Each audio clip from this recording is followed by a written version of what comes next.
पंचायत चुनाव की तस्वीर साफ हो गई है।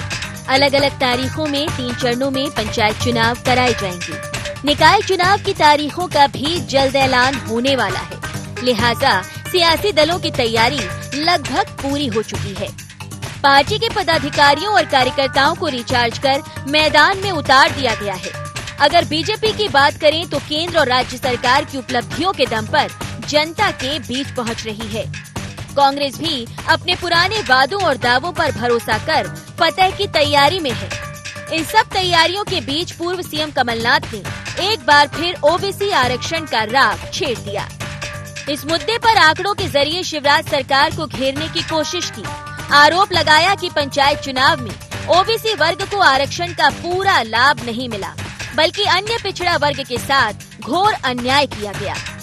मैंने जो कहा था कि भारतीय जनता पार्टी हमारे पिछड़े वर्ग के साथ केवल अन्याय नहीं धोखा देगी। इतना बड़ा झूठ, इतना बड़ा धोखा, ये अपनी छाती ठोक के कह रहे हैं कि हम 35% दे रहे हैं, 30% दे रहे हैं, और असली बात निकली 9 से लेकर 10% तक हुआ है।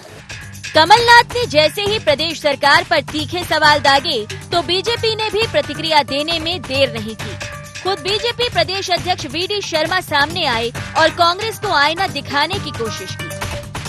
उन्होंने दिग्विजय सिंह को मिस्टर बंटाधार 1 और कमलनाथ को मिस्टर बंटाधार 2 बता दिया।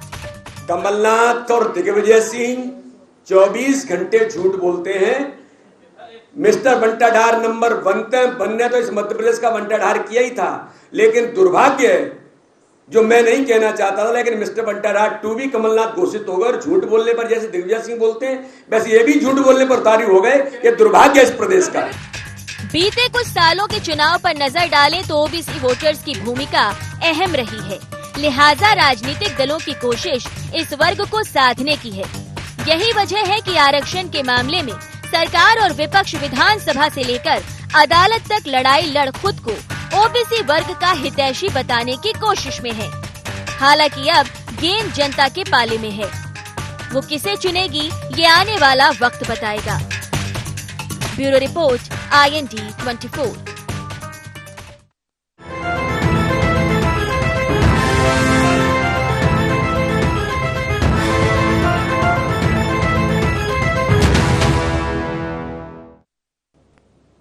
नमस्कार, IND एजेंडा में आपका स्वागत है। मैं हूं आपके साथ नाज़नीन नकवी। चर्चा को विस्तार देंगे, लेकिन पहले नजर एजेंडा पॉइंट्स पर। जाति पर सियासी जंग के क्या मायने? क्या पंचायत चुनाव में ओबीसी को नहीं मिला आरक्षण का पूरा लाभ? ओबीसी आरक्षण पर कमलनाथ ने क्यों फिर सरकार को घेरा? क्या सियासत में विकास के मुद्दों से ज्यादा हावी जात पात? आरक्षण पर भले ही सुप्रीम फैसला आ गया हो, लेकिन इस पर होने वाला घमासान, इस पर होने वाली सियासत अब भी जारी है। ओबीसी वर्ग को अपने पाले में खींचने की कोशिश कांग्रेस और बीजेपी के नेता लगातार कर रहे हैं। चुनाव से पहले ये कोशिश की जा रही है कि हर एक दल खुद को ओबीसी हितैषी साबित कर दे, लेकिन इसके लिए दूसरे दल के नेता जो लगातार कटाक्ष कर रहे हैं वो कितना सही है? विकास के मुद्दों पर आखिर क्यों बात नहीं हो रही? क्यों जात पात की सियासत इतनी हावी है? इस पर विस्तार से चर्चा करेंगे। मेहमानों से परिचय करा देती हूं। हमारे साथ स्टूडियो में हैं अवनीश बुंदेला, कांग्रेस के प्रवक्ता हैं, स्वागत है आपका। हमारे साथ वरिष्ठ पत्रकार रविंद्र जैन जी हैं, बहुत स्वागत है। और साथ ही राजपाल सिंह सिसोदिया हमारे साथ जुड़ रहे हैं, बीजेपी का पक्ष रखेंगे, स्वागत है आपका भी। शुरुआत करना चाहूंगी अवनीश जी आपसे, क्या लग रहा है कि जिस ओबीसी ने 2018 की हम बात करें कांग्रेस को एक बड़ा फायदा पहुंचाया था, आप लगातार कह रहे हैं कि आप और कांग्रेस हितैषी हैं ओबीसी वर्ग के, लाभ नहीं मिला, इसको लेकर भी आप सरकार को कटघरे में खड़ा कर रहे हैं। लेकिन दूसरी तरफ अगर बात किया जाए सरकार की या बीजेपी की, वो बार बार ये कह रहे हैं कि जो नहीं मिल सका लाभ उसकी जिम्मेदार कांग्रेस है। देखिए नाज़रीन जी, ये तो उल्टा चोर कोतवाल को डांटे वाली बात है। और जहां तक लाभ हानि की बात है, कांग्रेस पार्टी कभी भी जनहित में या किसी समाज के विकास में, उत्थान में, उनकी सेवा में किसी वर्ग विशेष के लिए कभी अपना लाभ हानि नहीं देखती है। अगर बात हम ओबीसी की करें नाज़रीन जी, तो पहले दिन से शिवराज सरकार की ना तो नीति साफ है ना ही नीयत साफ है, क्योंकि आज इनको चौथी बार सत्ता में आए हुए आप देखें तो लगभग 2 साल से अधिक हो चुके हैं, 2.5 साल होने वाले हैं। अगर इनमें कहीं भी इनकी नीयत साफ होती तो ये पहली बात तो अब तक चुनाव करा चुके होते। और आरक्षण का जो मसला है ओबीसी वर्ग का, नाज़रीन जी, ये तो पटल पर है, क्योंकि आप देखें ना तो इन्होंने उसमें रोस्टर नियमों का पालन किया, ना ही इन्होंने उसमें परिसीमन का पालन किया, और ना ही ढंग से आरक्षण का पालन किया। रोटेशन प्रणाली भी गायब रही। आप ये देखें कि हमने 1100 नई ग्राम पंचायतें गठित करने का मसौदा तैयार किया था, हमारी सरकार 15 महीने चली। ये स्थिति है कि भाजपा सारे काम उस 15 महीने की सरकार में कराना चाहती है, लेकिन 15 साल का कभी वो चर्चा नहीं करते हैं। और अभी फिर से 2 साल हो गए तो इसकी भी कहीं चर्चा नहीं होती है। हमारे हमेशा ये बहाना बनाते। और आज भी नाज़रीन जी आप देखें, मैं आपको बता रहा हूं, अभी भी आप ये मत मानिए कि चुनाव हो जाएं, क्योंकि मुझे जो जहां तक जानकारी, ये भी नियम है कि खुद आज कहा है किसी ने कि सड़कें खराब हैं तो बरसात में चुनाव नहीं हो सकता, चुनाव थोड़े आगे पीछे बढ़ जाएं। तो आप स्पष्ट देखें, मैं तो ये सुनकर हैरान हूं कि भाजपा के नेता बीडी शर्मा, चाहे विश्वास सारंग हो या आपके नरोत्तम मिश्रा जी, इनके पास कितना समय है कुतर्क करने का।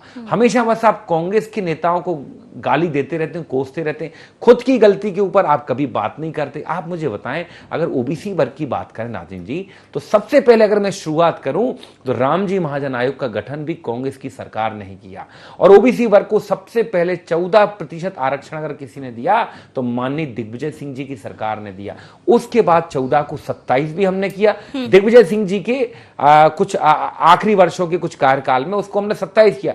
उसको फिर एक ओबीसी मुख्यमंत्री जिनका उमा भारती नाम था, उन्होंने आकर उस निर्णय को पलट दिया। उसके बाद फिर एक ओबीसी मुख्यमंत्री बनते हैं बाबूलाल गौर, वो भी उस मसले को छू नहीं पाया, वो स्वर्गवासी हो गए। उसके बाद एक ओबीसी मुख्यमंत्री और आते हैं जिनको आप मामा कहते हैं, हम तो उनको सबसे बड़ा बंटा ढार कहते हैं इस प्रदेश का, क्योंकि वो रोज एक पौधा लगाने की फोटो जरूर जारी करते रहे 2 साल से ऊपर में, लेकिन ओबीसी आरक्षण को छू नहीं पाए। चलिए, बहुत कुछ आपने कह दिया है, मुझे लगता है राजपाल जी इस पर जवाब देंगे। राजपाल जी, भविष्य की चिंता तो ठीक है, लेकिन इतिहास को खोदने की जो बात है वो सबसे ज्यादा हो रही है। कुछ आप बात करते हैं, कुछ कांग्रेस बात करती है, और दोनों ही दल जो हैं हितैषी होने का दावा कर रहे हैं। अभी अगर हम बात करें, बुंदेला साहब कह रहे हैं कि जो भी ओबीसी वर्ग के लिए काम किया गया और बेहतर काम किया गया उसके लिए कांग्रेस जिम्मेदार है, लेकिन जो नहीं मिल सका है अभी आरक्षण, उसके लिए शिवराज सरकार की जिम्मेदारी बनती है, ये कमलनाथ भी कह रहे हैं। महाराष्ट्र में अभी 4 महीने पहले स्थानीय निकाय के चुनाव हुए, वहां कांग्रेस की सरकार है। जिस प्रकार से मध्य प्रदेश में सुप्रीम कोर्ट का फैसला आया था कि बिना ओबीसी आरक्षण के पंचायत और नगरीय निकाय के चुनाव किए जाए, परंतु साहब मेरा निवेदन, मध्य प्रदेश की बात करिए, विषयांतर मत नहीं, आप मध्य प्रदेश की बात करिए। मध्य प्रदेश में आपने क्यों नहीं दिया? कमलनाथ जी ने 27 किया था, आपने खत्म कांग्रेस के। राजपाल जी, मेरा निवेदन है, नाम नहीं है क्या अपन मध्य प्रदेश के कमलनाथ जी की लिस्ट में नाम नहीं है क्या आपका? मेरा निवेदन है, मैं किसी अन्य प्रदेश में यात्रा करने नहीं गया, मध्य प्रदेश में रहिए आप, मेरा निवेदन है सर आपसे। आप तो बहुत अच्छे प्रवक्ता थे, बीच में नहीं बोलते थे सर, लेकिन असर हो गया मुझे लगता है, बोलना पड़ेगा। और मैं आपसे झूठ नहीं बोल रहा हूँ। महाराष्ट्र सर, मैं सर्टिफिकेट नहीं चाहता आपसे कि मैं अच्छा महाराष्ट्र में कांग्रेस की सरकार है, ये झूठ है क्या? आप मुझे बताएं कि मध्य प्रदेश में ओबीसी के चुनाव हुए, ये झूठ है क्या?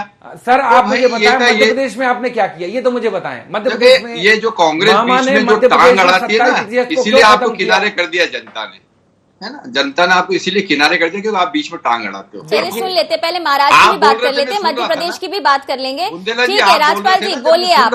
महाराष्ट्र को जल्दी खत्म करके मध्य प्रदेश पर आते हैं, बोलिए सर। नहीं, बुंदेला जी बोल रहे थे तो मैं सुन रहा था। इनको धैर्य रखना चाहिए, थोड़ा सा परिचय देना चाहिए कि ये राष्ट्रीय पार्टी है। ये राहुल गांधी जैसे उचक्केपने करते हैं, ये अच्छा नहीं लगता है। कृपया इनका राष्ट्रीय अध्यक्ष करे तो शब्द अगर आप करेंगे, ये भी अगर सुनिए, इस तरह के शब्द आप उपयोग करेंगे राहुल गांधी जी के लिए, वो बर्दाश्त के बाहर है।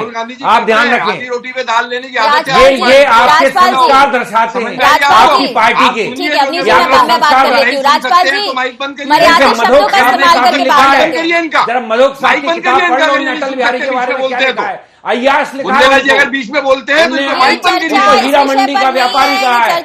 बलराज मधोक की किताब पढ़ लो जरा से। राजपाल जी, आप विषय पर मुझे ऐसा लगता है कि बलराज मधोक की किताब पढ़ लो जरा। अटल जी को बुंदेला के साथ बैठने के लिए ऐसे अविनाश बुंदेला के साथ बैठने के लिए राजपाल सिंह सिसोदिया नहीं है। आप अगर हल्के लोगों के साथ राजपाल सिंह सिसोदिया नहीं बैठेंगे, इस पर घोर आपत्ति है मुझे, और ये आपके संस्कार दर्शाता है, क्योंकि आपके पास जवाब नहीं है। आप आप महाराष्ट्र के पहुंच लोग जाते हैं, हैं, थोड़ी देर में कलकत्ता पहुंच जाएंगे, इनके साथ राजपाल सिंह सिसोदिया नहीं बैठता है, हिमाचल समझ पहुंच में आएगा जाएंगे, आपको? पंजाब पहुंच जाएंगे, लेकिन आप मुद्दे की बात नहीं करेंगे।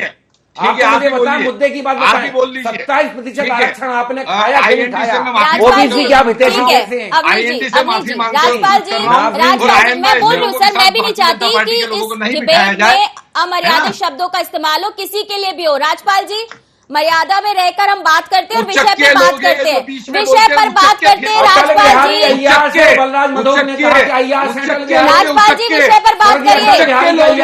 राजपाल जी, विषय पर बात करिए, आरक्षण पर। आपकी पार्टी के बड़े नेता थे, भाजपा के फाउंडर मेंबर थे, बताओ। ठीक है, मैं दोनों से जवाब नहीं ले रही हूँ। रविंद्र जैन बिहारी वाजपेयी, ठीक है, अवनीश जी, उनके बंगले पर आप ही परिचय दे दीजिए, आप ही है? परिचय दे दीजिए, थोड़ा सा मर्यादित होने का आप ही परिचय दे दीजिए। रविंद्र जैन जी, अभी चर्चा में मैं इस विषय को लाती ही, लेकिन अभी जो उदाहरण आप देख रहे हैं, शब्दों में मर्यादा खोती जा रही है। मिस्टर बंटाधार 1 और 2 की बात हो रही है। क्या इस तरह की छवि को गढ़ना, नेताओं को नीचा दिखाना, ये इसलिए किया जा रहा है कि इससे सियासत में फायदा मिलता है? क्या उस छवि का इस्तेमाल जो 2004 की थी, उससे हम 2023 में जीत देख सकते हैं? क्या इस तरीके की स्ट्रैटेजी भी अपनाई जा रही है कि नेताओं को अगर कमतर दिखाया जाएगा, उनमें पोटेंशियल नहीं होगा, तो जाहिर सी बात है कि जनता के सामने ऑप्शन दूसरा नहीं होगा? देखिए नाजरीन जी, बिल्कुल आपने सही कहा है कि जब इस तरह का माहौल जनता देखती है, और खासकर टीवी चैनल, जो हम घर घर में हर बेडरूम में टीवी चैनल है, जब ये जनता देखती है तो अपने आप को बड़ा ठगा सा महसूस करती है, क्योंकि इन्हीं को उन्होंने अपना नुमाइंदा बनाया हुआ है। और नुमाइंदे जब इस तरह की बातें करते हैं तो निश्चित तौर पर उन बड़ी निराशा होती है। मैं मूल मुद्दे पर कुछ बात कहना चाहता हूं, और वो ये है कि सुप्रीम कोर्ट ने पहला जो आदेश दिया था उसमें मध्य प्रदेश में बगैर आरक्षण के चुनाव होने वाले थे।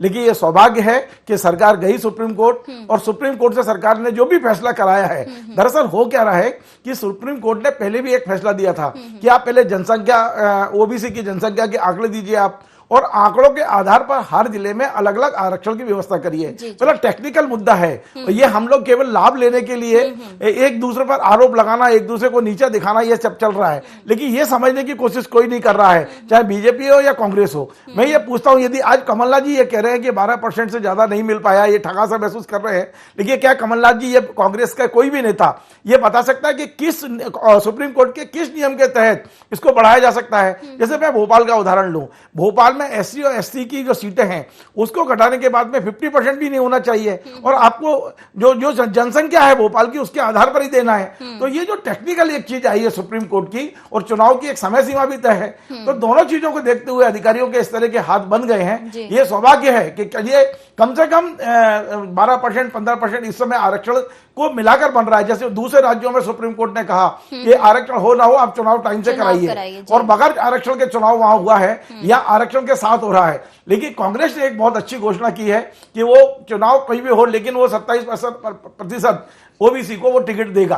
भारतीय जनता पार्टी ने भी इस तरह का वादा किया है। यदि ये राजनीतिक दल ईमानदारी से ये काम कर रहे हैं तो राजनीति फिर खत्म हो जाना चाहिए, और ओबीसी को संतुष्ट होना चाहिए कि दोनों पार्टियां उनको बराबर बराबर देने को तैयार हैं। लेकिन झगड़ा ये है कि हम किस तरह से अपने हितैषी बने, कौन पार्टी ज्यादा हितैषी है दिखाने का जो लड़ाई है ना, इसने ये ऐसा मतलब यहां मध्य प्रदेश का माहौल ऐसा कर दिया है कि कोई शिवराज जी पर उंगली उठा रहा है तो कोई कमलनाथ जी पर उंगली उठा रहा है। सच्चाई ये है कि सारा का सामना मामला जहां से भी निकला वो सुप्रीम कोर्ट से निकला हुआ है, और सुप्रीम कोर्ट के आदेश के पालन करने के लिए सीमित नहीं है, क्योंकि 2023 भी दोनों सियासी दलों का टारगेट है, और उसमें ओबीसी का अगर साथ मिलता है तो उसी पार्टी की बल्ले बल्ले तय है। राजपाल जी, आरक्षण पर ही बात करेंगे। क्या लग रहा है आपकी पार्टी पर जिस तरीके से सवाल खड़े किए जा रहे हैं? कमलनाथ जी कह रहे हैं आपने कोशिश की, प्रयास की, अच्छी बात है, लेकिन 35 तक की बात की और फिर अब 11 और 15 पर सिमट गई मामला।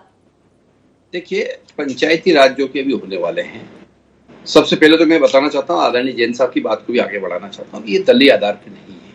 इसमें कोई भी संगठन टिकट नहीं देता है, ये गैर दलीय आधार पर होते हैं। इसमें कोई सिंबॉलिक इलेक्शन नहीं है, इसमें जनसंख्या के मान से वार्डों का निर्धारण होने का काम होता है, और इसके अंदर जीतने वाला कैंडिडेट जो है कहीं ना कहीं जिस जाति समाज वर्ग का वहां पे बाहुल्यता होती है पंचायत में, उस वर्ग से आता है। भारतीय जनता पार्टी के समर्थित उम्मीदवार सभी वर्ग से आए, जैसा कि हमने सबका साथ सबका विकास और सबके विश्वास की बात की। जब हम सत्ता में आए तो हमने सामान्य निर्धन को भी 10% EWS देने का काम किया, और जब हम सत्ता में आए तो हमने ओबीसी आरक्षण की लड़ाई को भी संघर्ष के साथ में सुप्रीम कोर्ट तक लड़ने का काम किया। जनवरी 19 में ग्राम पंचायतों के चुनाव ड्यू थे मध्य प्रदेश में। जनवरी 19 में कांग्रेस की सरकार थी, और मार्च 2020 तक कांग्रेस की सरकार थी। उस एक साल के पीरियड में जब चुनाव ड्यू थे, कांग्रेस ने चुनाव नहीं कराए। फिर कोविड आया, कोविड के निपटते ही हमने नवंबर दिसंबर 2021 में इलेक्शन घोषित करे, फॉर्म भरा गए थे, प्रक्रिया चालू हो गई थी। और उस प्रक्रिया चालू होने के बाद में माननीय विवेक तनखा जी जो है वो सुप्रीम कोर्ट जाते हैं, हाई कोर्ट जाते हैं और उस चुनाव प्रक्रिया को रुकवाने का काम करते हैं। उनको कांग्रेस ने आज पुरस्कृत करने का काम किया, जो उन्होंने चुनाव रुकाया था उनको फिर से राज्यसभा में उम्मीदवार बना के भेजने का काम हो रहा है। तो ओबीसी विरोधी चेहरा जो है वो सामने आएगा। अब महाराष्ट्र की मैं बात कर रहा था, तो ये का यही आदेश महाराष्ट्र सरकार में हुआ था, सुप्रीम कोर्ट ने दिया था, यही सुप्रीम कोर्ट है, यही पंचायत चुनाव है। सिर्फ राज्य महाराष्ट्र और मध्य प्रदेश का अंतर है। क्या महाराष्ट्र में कांग्रेस की सरकार में एक भी नुमाइंदा ऐसा नहीं था जिसको एप्लीकेशन आप मॉडिफिकेशन का नाम याद हो? जब हम गए थे, विवेक तनखा महोदय का एक स्टेटमेंट आया था कि शिवराज सिंह चौहान समय खराब कर रहे हैं, ये पहली पेशी पे उड़ जाएगी। परंतु उसी एप्लीकेशन आप मॉडिफिकेशन में हम ओबीसी के साथ में इलेक्शन कराने का मार्ग सुनिश्चित करा के आए। अब स्थितियां जो आज आंकड़े जारी करने का काम किया है, कमलनाथ जी ने बहुत जल्दीबाजी करी। ये आंकड़े असत्य है, आधारहीन है। क्यों? क्योंकि अभी प्रोसेस चल रहा है। 31 तारीख को महापौर का आरक्षण होना है, अभी जिला पंचायत अध्यक्षों का आरक्षण होना है, अभी आरक्षण की प्रक्रिया तो राजपाल जी, क्या आपको लग रहा है कि कांग्रेस के जो लीडर्स हैं वो जनता को भटकाने की कोशिश कर रहे हैं बयानबाजी से? सुने, मेरा निवेदन वही मैं कह रहा हूँ, असत्य और अप्रामाणिक आंकड़े हैं। क्योंकि आरक्षण की प्रक्रिया तो अभी मध्य प्रदेश में पूर्ण नहीं हुई है। 31 तारीख तक का कैलेंडर है और उसके पहले इन्होंने आंकड़े जारी कर दिए। तो जब आरक्षण की प्रक्रिया पूर्ण नहीं हुई और उन्होंने आंकड़े जारी कर दिए, इसका मतलब ये है कि असत्य आंकड़े भ्रमपूर्वक है और मध्य प्रदेश में अस्थिरता करने का प्रयास कांग्रेस कर रही है। आप बोलिए। मेरे पास अभी अधिकृत आंकड़े आए हैं। जो जिला पंचायत सदस्य के 875 पद हैं, उनमें ओबीसी को केवल 98 यानी 11.2% मिला है। हाँ, और आप जानकर चौंक जाएंगे, 19 जिलों में जिला पंचायत का एक भी सदस्य ओबीसी नहीं बन पाएगा। बिल्कुल। इसी प्रकार से यदि आप देखें, जो जनपद अध्यक्ष, एक जिले में कई जनपदें होती हैं, तो 313 जनपद हैं जी। जो 19 जिले हैं वो आदिवासी बाहुल्य जिले हैं। और आपको ये जानकारी होना चाहिए, लेकिन मध्य प्रदेश के, मेरी बात तो सुन ले आप। अरे ओबीसी बाहुल्य नहीं, SC ST बाहुल्य अगर होते हैं तो SC ST के मान से वहां पे आरक्षण होता है। और सुप्रीम कोर्ट ने सीलिंग लिमिट जारी कर रखी कि 50% से अधिक आरक्षण नहीं होगा। तो उन जिलों में ऑलरेडी SC और ST का मैं बिल्कुल आपकी बात से सहमत हूँ। तो ओबीसी मैं आपकी बात से सहमत हूँ, लेकिन इससे हो ये रहा है, मध्य प्रदेश का भी आंकड़ा आप निकाल रहे हैं। जैन साहब मेरा निवेदन सुने कि जैन साहब मेरा निवेदन सुने कि कमलनाथ जी इतने सदनों के सदस्य रहे, क्या उनको सीलिंग एक्ट मालूम नहीं था कि आरक्षण में 50% का सीलिंग है? तो वो 27% क्यों कैसे लेके आ गए? और लेके आए तो फिर उनको लाने के पहले पूरी तैयारी करना चाहिए थी। परंतु 19 में उन्होंने क्या करा, लोकसभा में 12% कर दिया। देखिए, सुप्रीम कोर्ट से बढ़ के तो कमलनाथ नहीं है, सुप्रीम कोर्ट से बढ़ के कोई सरकार नहीं है। सुप्रीम कोर्ट का निर्णय और सुप्रीम कोर्ट की सीलिंग तो लागू होगी। और ये SC और ST के आरक्षण की प्रक्रिया है जिसमें जनसंख्या के मान से होता है। तो वो जो 19 जिले आप बता रहे हैं, उन 19 जिलों में जनसंख्या SC और ST की ज्यादा होने की वजह से 50% की सीलिंग उन 19 जिलों में उनकी स्वर्ग की हो गई।